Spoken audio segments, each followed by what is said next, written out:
He was Joe Montana's left tackle. Can you imagine that, John? Right? There's some pressure. And he's won 3 Super Bowls. I think more importantly, he has 8 children. 8 wonderful children. When I said, Bubba, I said, I'm going to give you 10 tickets. He goes, Mike, I have 8 children. And then what surprised me more is I said, okay, you know, that's fine, but it's strictly 21 and over. He goes, my youngest kid is 23, I think, right? I said, wow, you've been busy, Bubba. Anyway, he's a wonderful man. Please welcome Mr. Bubba Paris.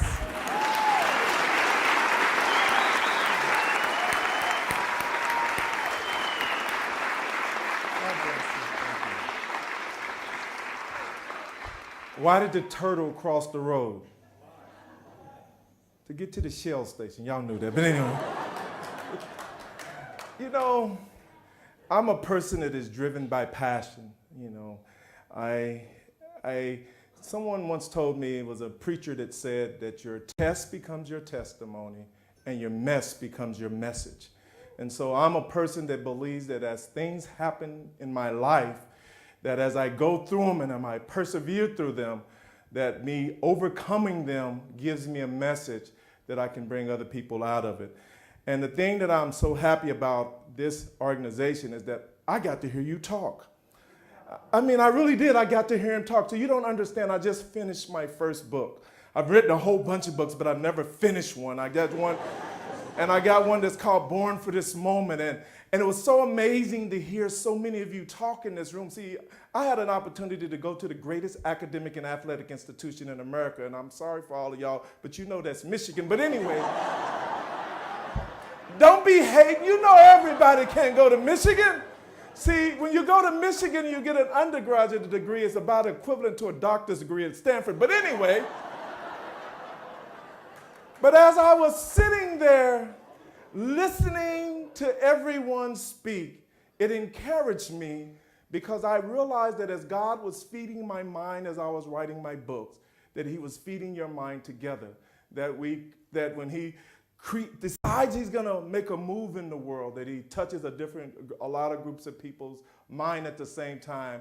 And when you get together and you hear other people talk, you realize that you're on the right path. I'm a person that I'm 6'7", 365 pounds of good-looking man, and I'm happy.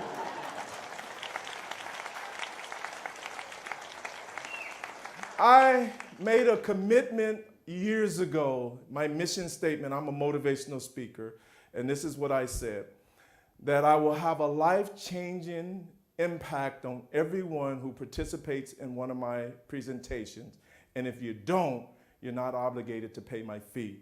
I am happy because I realized that I was born perfect in every way to be a motivational speaker because I've went through life and I've learned lessons from it. To give an understanding of me, I was born, my mother is about 5'2". She gave birth to a 12-pound, 11-ounce, 26-inch long toddler. She gave birth to a toddler. And people would wonder how such a small lady gave birth to such a big old giant baby. I look at kids when they walk around and I see how your mothers put the babies in the front on the little front and they look at their face as they walk around. Well, my mother couldn't have did that because when she put me there, my legs would be dragging on the ground. And see, now that I'm 6'7", 300 pounds of good-looking man, and I understand that I had a purpose of being a football player and a motivational speaker, it's all right. But when you big and you young, life ain't fun. My mother told me that she would put me in a circle of other kids. And as she put me in a circle of other kids, I was only 4.5 months old. But I looked like I was 3.5 years old. And imagine this, you gotta understand that I was 3.5 months old saying goo goo gaga. I would sit in the middle of a bunch of kids looking like I was 3.5 years old. And I would have a diaper on, a pacifier, and I was drooling and I couldn't talk. And they would wonder, why can't that 4-year-old baby talk? Can he walk and drool? And so they thought something was wrong with me. And when I grew up, I discovered that a part of happiness is when you understand why you're born. Deepak Chopra in his book, 7 Spiritual Laws of Success, says this. The first law is the law of pure potentiality. When I discover that thing, that every part of my nature is perfect to do, that from the top of my head to the soles of my feet, everything about me is perfect and precise, and I have a creation in me. And like a lot of the other people said, Einstein said something that really motivates me. He said, the art of a teacher is to awaken the joy of self-expression and knowledge. That inside of a person is locked this ability to change the world, that as you walk into a Macy's or Walmart and you see 270,000 different items in that store, that each one of them exists because someone saw the exact same world so many different ways, and inside of them had the ability to manifest from the unmanifested. That we all have that. But see, I didn't know it when I was growing up. I thought God hated me. How could you possibly love me when I was in elementary school and middle school when you made me so much bigger than all the kids? I was called Goonie Junie, Baby Huey, Uncle Fester, and I hated living in my body because I was not what you call normal. I realized that everyone in school has that thing that we go on this journey called the journey to normal. Normal is always whatever you're not. That, you know, that other person in school was normal because they had more hair, their hair was longer, or they had the right color eyes, or they had enough money, or they were good in math, or they were short, or they were tall, or they were skinny. Everything that you were not was normal, and you would go on this search for normal, and most of us, and some of us, didn't find it, and we were unhappy. But it was such a joy when I found someone in my life to help me to understand that I was born perfect from the day that I was born to protect Joe Montana's back, and I was born perfect from the day that I was born to be a motivational speaker. That's what we call happiness. I had a father who died really young in my life. He died at 34, the day before my 14th birthday. And he understood that I had a gifting inside of me that I didn't understand. He understood that I had the ability to change the world, but I didn't understand it. He understood that there was something special about his child, that his child would be able to do things, but he had to teach me principles that meant something. My father at such a young age would say, what does it prosper a man to gain the whole world and lose his soul? Now, most of us go on journeys to where we want to get all of the wealth and all of the good things that life has to be. But from a young age, I was taught that if I can't live a principle-centered life with God in control, then what difference does it make? And then he told me something that really created a stir-up. He said, to whom much is given, much is expected. That means that as I am blessed with the ability to understand who I am, as I receive money, as I receive things in my life, that I have an obligation to give back. And I lived that way when I was young. But when I went to college, I became El Bubbio, self-centered. At Michigan, I was like, man, my father died today before my 14th. I'm at Michigan. I'm living the life. I'm El Bubbio. I'm dancing. And I started to have remnants of the principles that my father taught me, but I didn't embody it. But imagine this. I was an All-American, an academic All-American, academic All-Big Ten, Big Ten. I was the first player in the 82-year history of Michigan football to start a game as a freshman, and I was the San Francisco 49ers first draft pick. That would have been a successful career. But if my father was alive, he would have looked at me and said, you've accomplished nothing because you've accomplished all of that, but you forgot the thing that made you special. And I will never forget, I was going out to my first game as a San Francisco 49ers. We were about to play the Oakland Raiders, that evil team.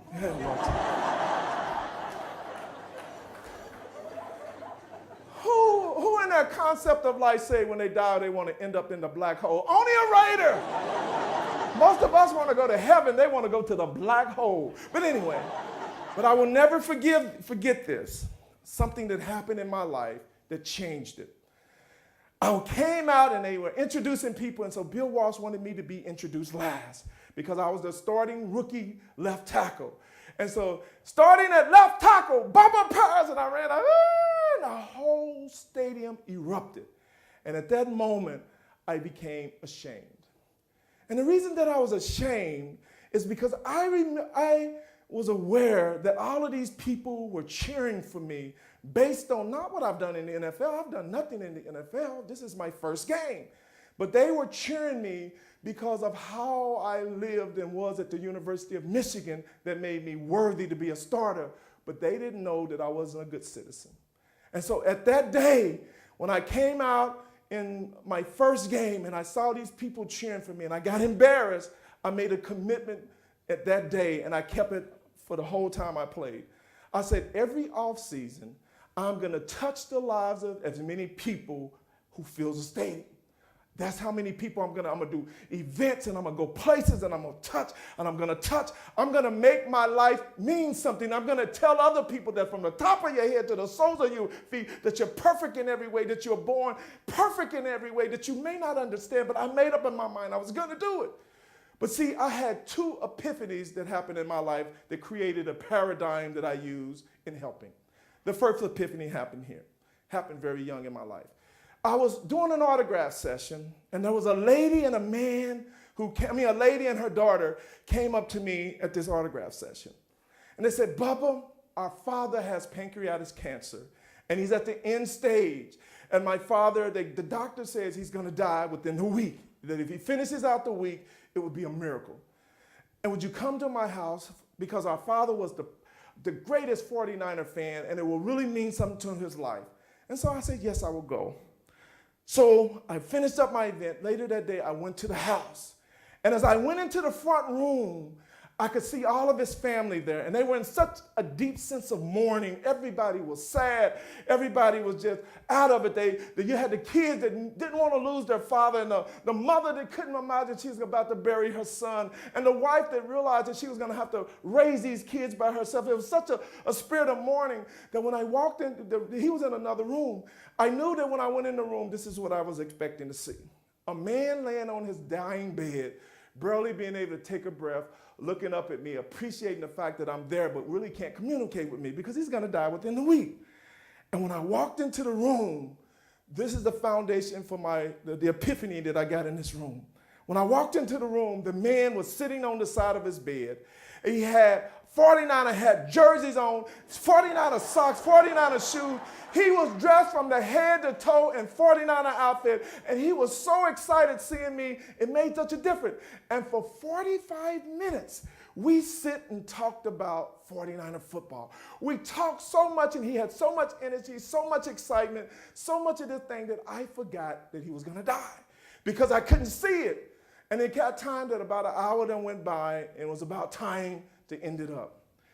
And so when he realized I was about to go, he said something to me that broke my heart, but it changed the way that I help people. Some people believe that if you show up, you help. If I give money, I help. If my heart's with you, I help. But this man told me something that created an epiphany that changed the way that I help people.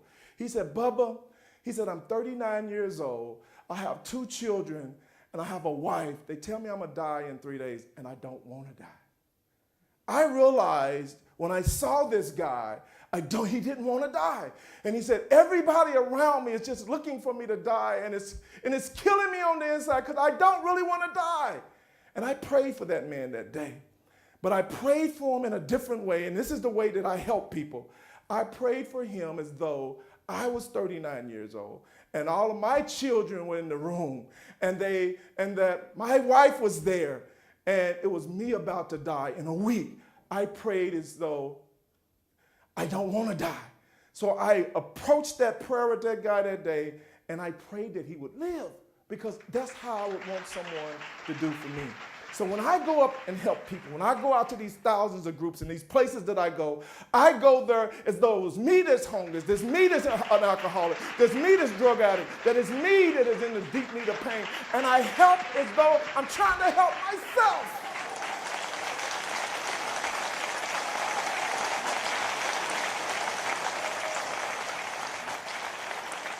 So the first epiphany that I want you to get, if you can get it today, that when you choose to help, pretend it's you that you're helping. Because it'll change the way that you approach it. It'll change the energy in it. It makes you happy to know that you made a difference. The second thing that gave me my second epiphany. I'm also an ordained minister. And I remember there was a church in Castro Valley who had built this big old, giant, beautiful gymnasium. And they wanted to get people in the community that were unchurched to come to this event. And they thought that an active 49er, at the time I had only won 2 Super Bowls, who had won 2 Super Bowls, would be a good draw to get people to come to this event. And so me and this pastor said, yes, I want you to go get the people who are down and out. I want you to go get, I told him I just wanted him to get the people who needed to be there. Not all of y'all fans that everything is all right, but I wanted him to bring people that needed the word that I had for them. And so we planned this whole event. But this was back during the time of El Nino, whatever they call that storm system. And then on the day of the event, a rain started a week before it, and it rained, and it rained, and it rained, and it was thundering and raining. And I didn't think that we were going to do it. It was raining so hard. So I called the pastor. I said, man, I live in San Jose. I got a long way to come. Are you going to still do the event? He said, we've offered the people to come. If they come, we're going to do it. So I get into my car. I drive all the way from my house into San Jose to go to this event. This is what happened. As I was coming off of 80 onto 237, my car hydroplaned over into the shoulder. And I realized I didn't hit it. I just laid right up against the guardrail. And I started flooring my gas, and I couldn't move. The car wouldn't move. And I realized that I was stuck in the mud. And so I said to myself, okay, let me call AAA. Well, AAA was such a lot of people fled off the road. They said it'd be at least 2 hours before we could come. And the program was about to start in a half hour. It was no way that I could do it. And in my mind, I contemplated everything that I could do short of getting out of the car in this rain and this mud and this foot of mud, pushing my car out of there and going to the event. You know, I dressed pretty good for a big man. So the reality of it is I wasn't too excited about getting my nice suit messed up. And so as I sat there, I realized that my only choice was to get out of the car and start to push the car and bring it to safety. And so I took off my jacket, I rolled up my shoes, and I opened the door. And as I opened the door, a car came out of nowhere and came right behind me. And a woman got out of the car, and she looked at me and she said, get back in, I'm gonna push you. A woman got behind my car, and she pushed me out of that mud. And when I reached around to tell the woman thank you, she pulled off and left. She was an angel.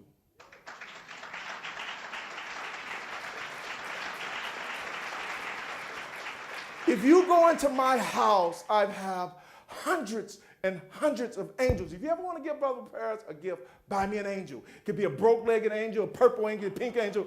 I have angels everywhere in my house because that lady taught me what it was like to be an angel. And so my second epiphany became this, that I will be present in the moment and I will listen to the word of God and I will listen to his voice. And when he tells me to stop and help, I will help.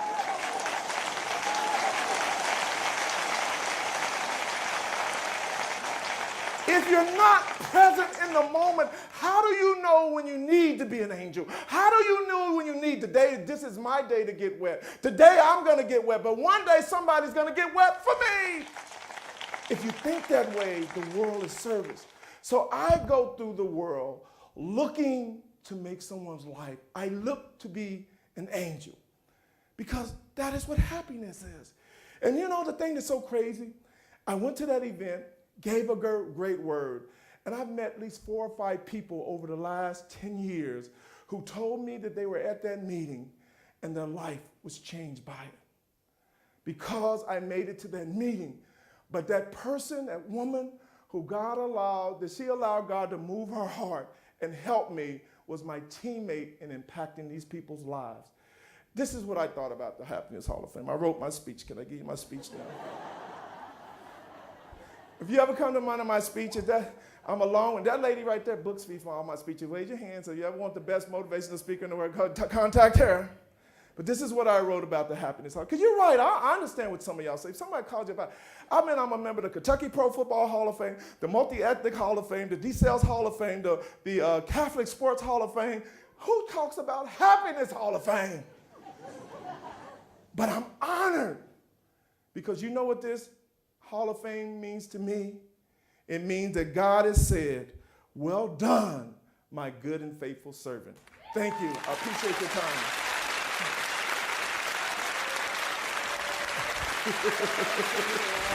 Great job, Bubba.